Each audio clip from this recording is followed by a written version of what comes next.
Шайтанды жақсы көргендіктен онымен сөйлесіп тұрған жоқ пайғамбар алейхиссалам. Ол Алланың лағнетіне ұшырап кеткен иблис.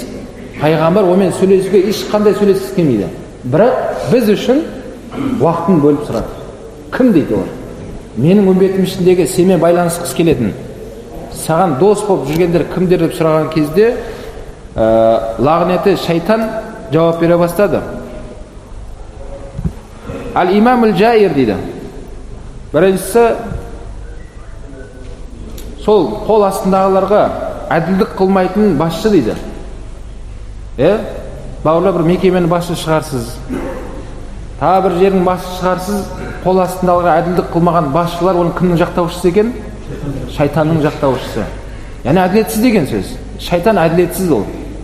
Сол әділетсіз болғандар шайтанның жақтастары екен, және олардың достары болып есептелінеді екен. Бауырлар, басшылық деген бұл аманат, аманатқа қиянат қылмауымыз керек. Аманатқа біздер аманат сақтайтын болсақ, ертең аршыға бәріміз жиналған кезде махшарда аршының көлеңкесінде болатын 7 адамның ең біріншісі кім еді ол? Әділ басшы еді. Сол үшін әділ болсаң, Алланың алдында жүзің жарық болып, махшарда аршының көлеңкесінде болады екенсіз. Ал әділетсіз болсаңыз, онда шайтанның жақтаушысы боласыз. Одан кейінгісі уәл мутакаббир дейді. Тәкаппар адамдар. Тәкаппар менің достарым дейді.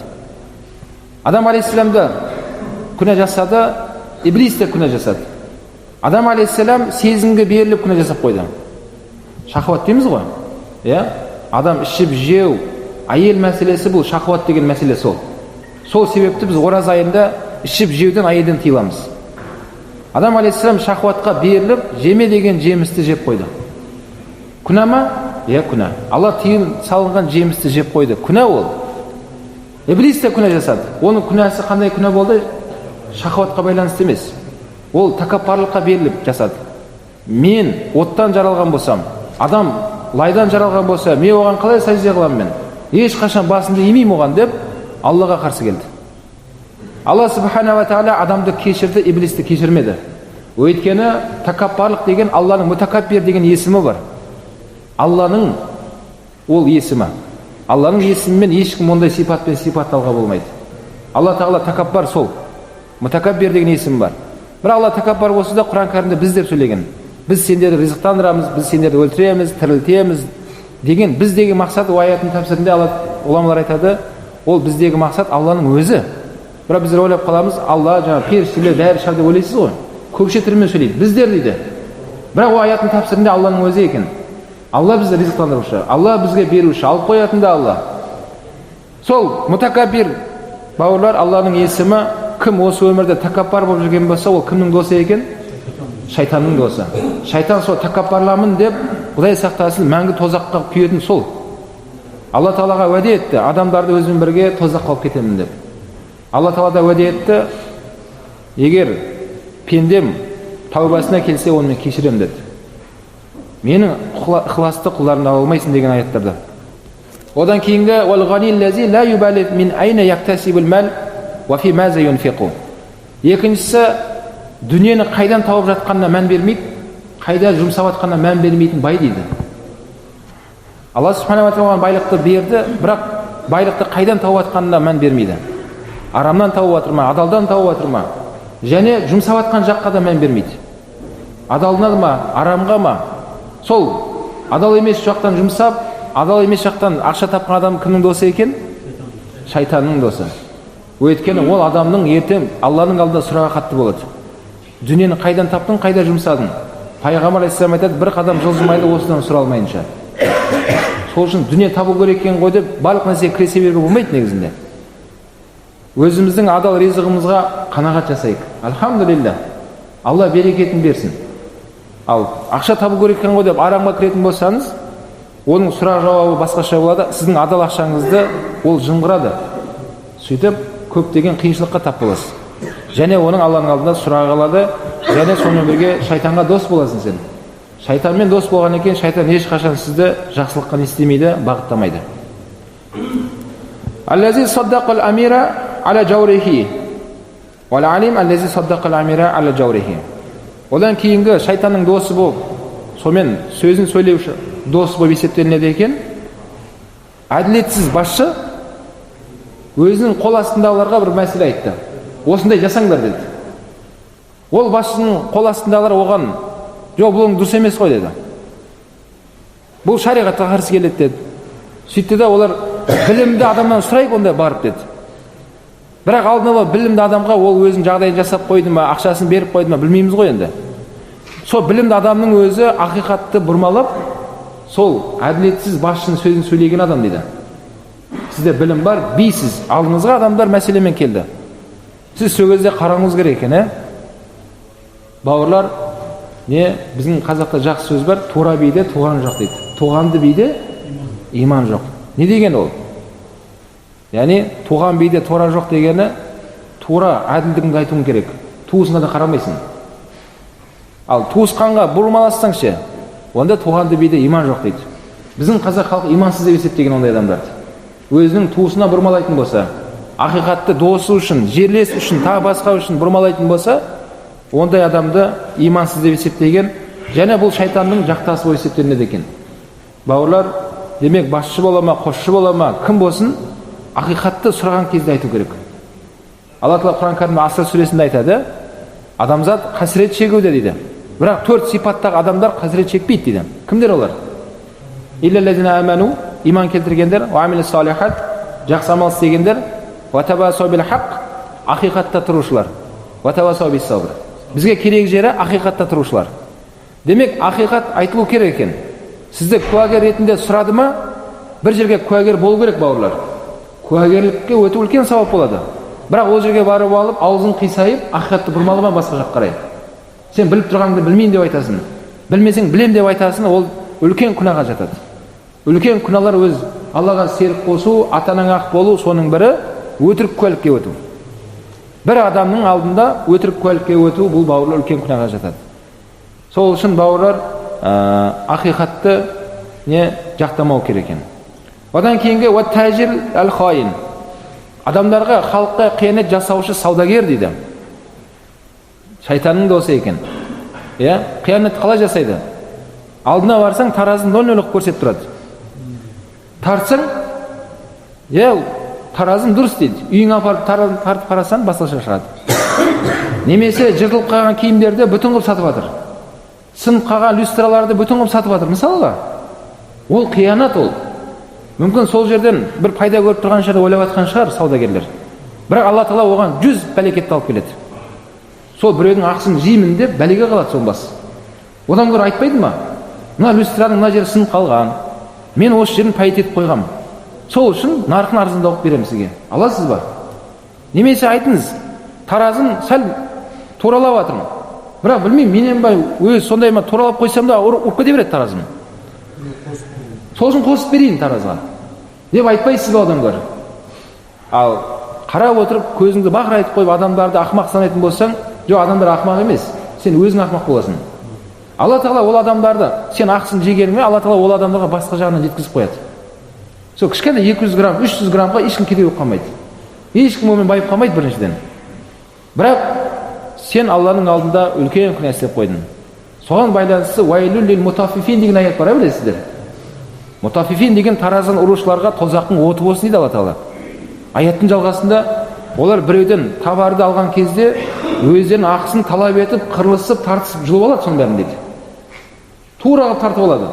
Ал сатқан кезде біреудің ақысын жейді дейді. Сондай адамдарға уайлы болсын деді. Уайлы деген сөз бұл тозақтың бір шұңқыры. Оның ішіне от шығып тұрады. Ғұламалар айтады, сол уайлы деген шұңқырға осы өмірдегі тау тасты салып жіберсең бәрі кіріп кетеді ішіне дейді. Өте үлкен шұңқыр. Оның ішіне от шығып тұрады. Адамдардың ақысын жейтіндерге сондай от болсын дейді, Құдай сақтасын. Демек, бауырлар, сауда деген бұл Пайғамбар алейхиссалам айтқандай 100 берекет болса, соның 90% саудада деп келеді. Мысалға айтатын болсақ, пайызбен есептесек, сауда берекелі. Бірақ егер адал істесеңіз, біреуге ақыңды беріп қойма, біреуге ақыңды жеп қойма. Абу Ханифа рахмалла да саудагер болған. Әкесінен қалған саудан жүргізген үлкен саудагер болған. Сол Абу Ханифа рахмаллаға көмекші саудагер жігіт болған. Ол кісі біліммен ғылыммен айналысқан болған. Ұлы имам. Күндердің күнде сол шет мемлекеттерден үлкен көп товар келеді. Өте қымбат. Соның ішінде бір кемшілігі бар затты көріп қояды. Имам сатушы жігітке ескертеді: мына затты сататын кезде ескерт, алатын адамға оның бағасын төмен қылып сат деп ескертеді. Ол кісі жарайды дейді. Күнде айналып келсе, сол келген заттың бәрі сатылып кеткен, өте көп пайда көрген, мақтанып айтып жатыр жаңа саудагер жігіт. Имам оны сұрап тұрған жоқ одан. Бірден сұрағаны: кемшілігі бар затты ескерттің ба деді. Ол кісі деп айтты: есінен шығып кетті деді, байқамай қалыппын. Ана кетіп қалған ғой сауданың ішінде. Сол кезде Абу Ханифа рахмахуллах сол жолы түскен пайданың бәрін садақаға жіберді. Менің адал ақшама қоспа деді. Осы жол қанша пайда көрдік? Осынша миллион. Бәрін садақа болсын деді. Менің адал ақшама қоспа деді. Өйткені бір кішкентай арам араласатын болса, сіздің адал ақшаңыздың бәрін істейді, ол алып кетеді. Бір қап картошкаға, бір шіріген картошка түссе не болады? Бәрін шіртеді ғой. Біреу ақ ішінде.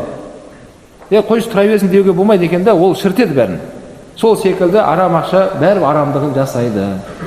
Сол үшін бауырлар, шайтанның досы болып есептелінеді екен. Кім дейді? Қиянат жасаушы саудагер дейді. Құдай сақтасын. Одан кейінгі мұхтакер дейді. Одан кейінгі шайтанның досы мұхтакер деген не ол? Мұхтакер деген мынандай: қазір картошка 100 теңге деп айтайықшы, мысалға. Қанша қазір бізде? 100 теңге деп айтайықшы. 100 теңге. Бір ақшасы бар біреу келеді де, сол Астанадағы бүткіл картошканы сатып алады. Сатып алады. Сөйтеді де үлкен қоймаға сақтап қояды. Ол есептеп отыр. Сөйтеді де бір 2 жеті сабыр етсем мен, 2 жеті картошка 200 теңге болады. Ешкімде жоқ қой енді. Сол кезде мен шығарамда 250 теңгеден сатамын деп сақтап қойғанды мұхтакер деп айтады. Бұл шариғатта харам ол. Олай жасауға болмайды. Адамдардың мұқтажсыздығын пайдаланып кетуге болмайды, бауырлар. Құрбан айтты көп ескертеміз ғой. Құрбан айтты қойлар қымбаттап кетеді. Мынау демалыс күндері автобустардың билет қымбат болып кетеді, самолеттер мысалға студенттерге қиын болып қалады. Ондай жасауға болмайды. Адамның мұқтажсыздығын пайдаланып қалуға болмайды да. Оны алмайын десе ешқандай ода вариант жоқ. Амал жоқ, қымбат болса да алады. Сондай мұхтакер деп айтады. Шариғатымызда харам болып есептелінеді бұндай. Адамдардың сол мұқтажсыздығын пайдаланып қалуға болмайды. Бәлкім мынандай қылуға болады екен: ақшаңыз бар, картошка ағын төгін болып жатыр, ысырап болып жатыр. Сіз соны сатып аласыз 100 теңгеден, сөйтіп қоймаға сақтап қоясыз. Ертең картошка азая бастаған кезде қайттан шығарып, қайттан 100 теңгеден сатасыз. Халыққа игілік болады. Ол кезде исрапкершілік болмайды, азайып қалған еді. Сіздің қайтадан сол нарықпен сатасыз. Сондай мақсатта сақтап қоюға болады екен. Халықты пайдаланып қалу үшін емес, халықты сондай картошкамен қамтамасыз ету мақсатында. Бұл үлкен сауап болады. Ал жаңағыдай мұхтакерге жол жоқ екен, бауырлар, ондай жасауға болмайды. Мұхтакер деген түсінікті ма? Қазір сатып алып, ертең қымбаттағанда әдейі сатамын деп адамдарды сондайға пайдалану дұрыс емес. Бұл шайтанның досы, Құдай сақтасын. Одан кейінгі зәни. Енді сөздің бәрін кім айтып жатыр? Шайтан айтып жатыр. Кімге? Пайғамбар алейхиссалам өзінің жақтастарын, достарын айтып жатыр. Нешіншіге келдік? Нешеу болды? Санап жатсыңдар ма? 5 ме, 8 ба? Нешеу отыр? Одан кейінгі зәни, зінақор дейді, Құдай сақтасын. Зінақор шайтанның досы екен. Бауырлар, зina жасау шариғатымызда үлкен күнә. Зina жасау. Кейде ер азаматтар айтып жатады: қара көздеріміз жаман жолға жүріп кетіп жатыр дейді, басқа дейді. Сен барма оған. Ешкім бармай қойсын. Жігіттер бармасын оған. Сосын қыздарымыз ондай жерге өзі тұрып ұялып кетіп қалсын. Ондай жерге тұруға болмайды, бауырлар. Алматыда Сейфуллин деген көше бар. Сәкен Сейфуллин ағамыздың атында қойылған әдемі көшені ықылас қылып тастады қазір таңда. Қазір қарасақ, ол жерлер жаман есімдермен аталады. Сол жерге намыс жоқ кейбір жігіттер барады сол жерге, Құдайдан қорықпастан. Қараса, өзінің қарындасымен жасты қыздар солар. Өзінің қара көздері. Бауырлар, зінақорлыққа ешқандай жол бермеу керек. Зінақорлыққа. Шынымен жағдайың бар ма? 2-ші қатын ал, 3-ші қатын ал, 4 қатын ал. Шариғатымыз рұқсат етіп қойды ғой, айналайын ау. Шынымен жағдайың бар ма? Құдайдан қорықпайсың ба? Сауап болады. Бір отбасың болсын, 2 отбасың болсын, жағдайың бар ма? 3 отбасың болсын, 4 отбасы қайсын шариғатым рұқсат етеді. Бірақ бір отбасыға қараған болып жүріп, мына жаққа шығып кетіп, зina жасау харам болады. Ертең Алланың алдына жауап бересің. Пайғамбар алейхиссалам миғражға көтерілген кезде тозақ көрсетілді. Жәннатқа кірді пайғамбар, бірақ тозаққа кірген жоқ, көрсетілді тозақ қандай болатынын. Сол жерде пайғамбар алейхиссалам қауымдарды көрді, адамдарды. Бір адамды көрді, алдында екі ет бар дейді, екі табақта. Бір табақта ет бар, өте көрікті, әдемі, адамның жегісі келетін тағам бар дейді. Екінші бір табақта етті көрді, өте құсқынсыз, өте жек көрінішсіз, адам жақындай алмайтын, Құдай сақтасын. Сол етті жаңа жігіт маған қарамастан мынаны жеп отыр дейді. Пайғамбар алейхиссалам сұрады: "Я Жабраил, кім мынау? Неге алдындағы таза етті жеместен адам құсқынсыз болған етті жеп отыр мынау?" дейді. Сол кезде Жабраил айтады: "Досым," дейді, "бұл жақсы еті бұның әйелі мынау өмірдегі. Өзінің ақ некедегі әйелі мынау. Бұл оған қарамастан," дейді, "зінақор қызға барған үшін болсын жейді, Алла Тағала жегізеді бұған," дейді. Құдай сақтасын. Сол үшін бауырлар, Алла қосқан ақ некедегі әйелдеріміздің не қадіріне жетейік. Шынымен күшің тасып бара жатыр ма? Үйленсейші, айналайын, үйлен. Соған қарай көп еңбек етесің, көп талпынасың, әрекет ет. Одан да асып баратсың ба, үшіншісін ал. Одан алып баратсың ба, не боласың? Төртіншісін. Бірақ бесінші алуға жігіттер жоқ екен. Бұл өмірде ондай адам болмайды екен. Алла біледі ғой біздің шамамызда. Бесіншісіне не? Бәрін қызыл свет жанады. Мен деген жігіттің өзі ондай болмайды екен. Ол тек пайғамбар алейхиссаламда ғана болды. Пайғамбар алейхиссаламның 11 әйелі болған. 9 әйелі, 2 күн қыз. Бәрі жалпы 11 әйел болған. Ал біздер менмін деген жігіттің өзі 4-еуден аса алмайды екен. 4-еуін бір айналып келем дегенше не болады? Қызыл светің жанып, осындай болады екен. Міне, бауырлар, Алла Тағала бізге бәрін шариғатымызды заңдастырып берген. Алланың алдында жүзің жарық, бір отбасыда не әке болып жүресің. Және қара көздеріміз көшеде қаңғып жүрмейді. Не бір сөздер болып жатыр, аналар келіп жатыр екен, мыналар келіп жатыр екен, айдақарлар келіп жатыр екен, қыздарымда деген не бір сасық сөздер бар. Сондай болмау үшін оның да бір жолы, бауырлар, не мұсылмандық ретінде қара көздерімізге ие болуымыз керек. Демек, зінақорлар кімнің досы екен? Шайтанның досы. Акіл риба, одан кейінгі өсімқор жеушілер дейді, шайтанның досы. Өсімге ақша береді, немесе біреуден өсімге ақша алады. Ол ойлап тұр, өсімге ақша аламын да аборт жүргізіп қайтарып бере беремін. Кейде ақыл болып қаламыз біз. Ода тұрған не бар дейді? Сауда ғой, ол деп қоятындар бар. Бауырлар, Алла Тағала біледі барлық нәрсені. Құран кәрімде ахаллал байа харрама риба. Сауда сақты адал еттім дейді, өсім қорлықты арам еттім дейді Алла Тағала. Алла субхана ва тағала бір нәрсені дұрыс емес істемеңдер деді ме, ол жерде бізге пайда бар. Аллаға біздің ешқандай келіп кетер пайдамыз да жоқ, зиянымыз да жоқ. Бекерге өзіміз қиналып қаламыз да. Өзің қарыздан шалмай қаласың. Алла Тағала сізге тыйым салынған өсім қорлықпен айналыссаңыз, Алла сізге көмектеспейді. Өйткені Алла Тағала өзі қайтарған нәрсеге өзі көмектеспейді. Сол үшін өсім қорлықтан қаншама адамдар өсімге кредит аламын деп, басқа аламын деп қанша кісілер өмірден өтіп кеткен адамдар бар. Қаншама кісілер өзінің тұрып жатқан үйін сатып құламай жатқан кісілер бар, кредитін жауа алмастан. Жылап қаншама адамдар қоғамда жүр. Сұрастырсаңыздар болады. Қазір қоғамда кредит алып бақытты болып жүрген деген адам жоқ. Ондай адам жоқ. Кездестірген жоқпын мен. Болса айтыңыздар. Бір адам бақытты болып жүр. Қалай бақытты болды десе, ой, кредиттің үстіне кредит ала бердім. Сөйттім де соңғы мен осындай жағдайға жеттім деген адам мен көргенім жоқ, шын айтамын. Болса айтыңыздар. Барып сөйлесейік ол жігітпен. Қалай болып жатқанын. Бауырлар, демек өсімқорлық бұл жақсы нәрсе емес, дініміз қайтарған мәселе. Жайта шайтанның ібілістің ол досы екен. Қалай дос болады онымен? Ол қарыздан қарызға кіргеннен кейін сонымен не болады? Шындыққа салынады. Отбасынан айырылады. Көптеген жаманшылықтан жуыр болады да, сөйтіп өзіне қол жұмсауға шайтан айтады. Өзіне қол жұмсайсың да кетіп қал, болды, сонымен бітті дейді. Сен ана жаққа ешкім іздеп бармайды, банк кетеді дейді. Ол ойлап тұр, өлсем құтыламын деп ойлайды. Бауырлар, қарыз бәрібір. Өкіметке қарсысың ба, адамға қарсысың ба, бәрібір қарыз мойнында жүреді. Қашан құтылмайынша. Міне сол үшін шайтан сенімен дос болады. Шайтанның мақсаты не деп айтты әуелде? Адамдарды тозаққа алып барам деп уәде еткен бұл.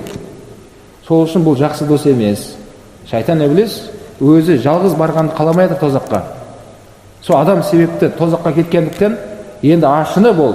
біздің қас дұшпанымызға айналды. Сөйтіп бәрімізді алып кетуге Аллаға уәде етті Құран кәрімде.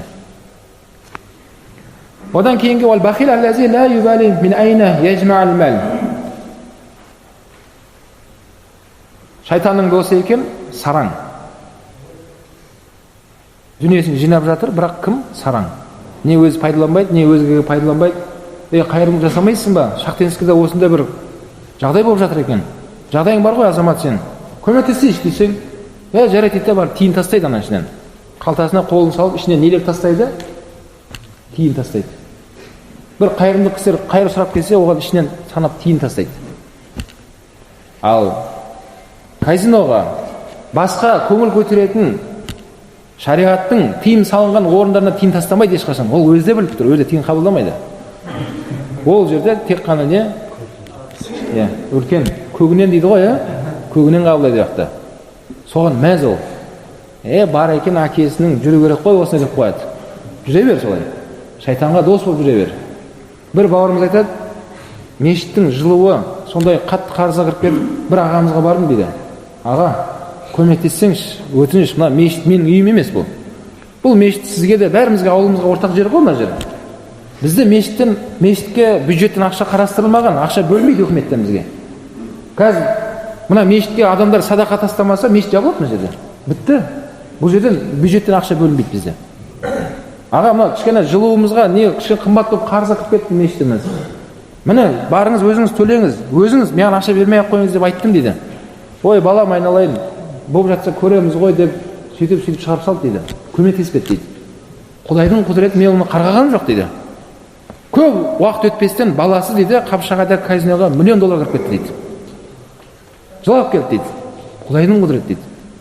Балама жын кіріп кетті ме білмеймін, $1 миллион кіріп кетті қарызға дейді. Үндемедім дейді.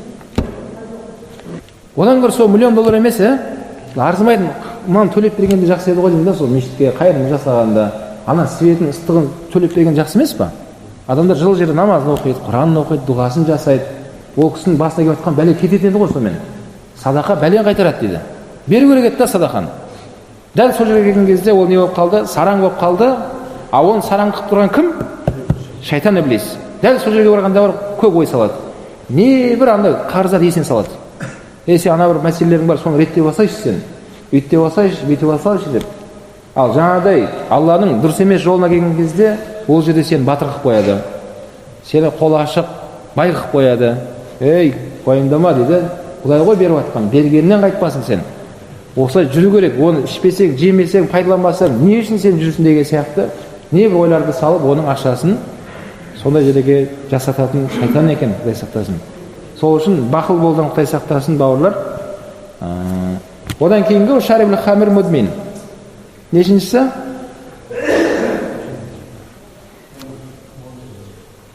Әрдайым ішімдікке салып жүрген адам дейді. Бұл кімнің досы? Шайтанның досы. Бауырлар, ішімдік харам исламда. Яғни мәсжидке алып баратын әрбір ішімдік аз болсын, көп болсын, ол харам. Хадис бар, Құранда аят бар. Не үшін харам? Өйткені өз отбасыңды өзің ойран шығарасың. Айыл балашағынан айырыласың, денсаулығынан айырыласың, ағайын туыстан айырыласың, жұмыстан қуыласың. Сол жақсы ма? Жол жақсы емес.